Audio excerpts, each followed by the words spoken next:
49 అంటే సంతానం, 49 అంటే సంతోషం.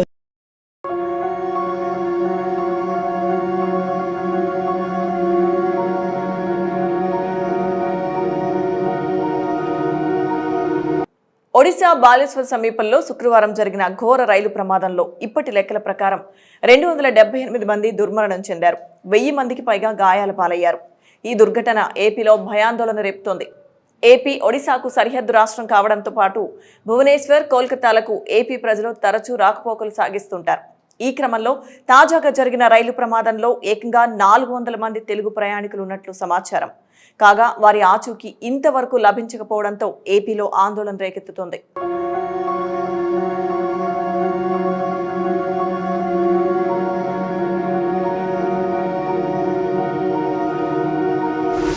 Bengaluru Howrah super fast express లో ఏపీలోకి పలు స్టేషన్లలో మొత్తం 52 మంది రిజర్వేషన్ ప్రయాణికులు ఎక్కారు.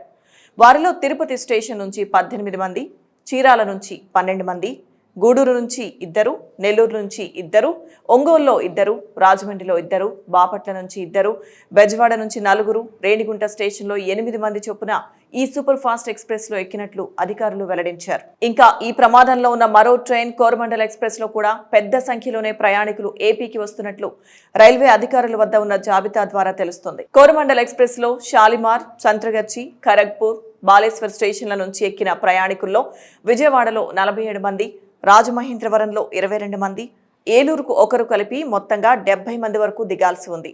ఇదే రైలులో రాజమహేంద్రవరం స్టేషన్ నుంచి 56 మంది, తాడేపల్లిగూడెంలో 10 మంది, ఏలూరులో 44 మంది, విజయవాడలో 120 మంది ప్రయాణికులు ఎక్కి చెన్నై సెంట్రల్ స్టేషన్ కు వెళ్లేలా రిజర్వేషన్లు చేసుకున్నారని రైల్వే అధికారులు వెల్లడించారు. కాగా ఈ ప్రమాదానికి గురైన రైళ్లలో ప్రయాణిస్తున్న తమ వారు ప్రాణాలతో ఉన్నారో లేదో ప్రస్తుతం వారి పరిస్థితి ఏంటో తెలియక వారి కుటుంబ సభ్యులు ఆందోళన చెందుతున్నారు.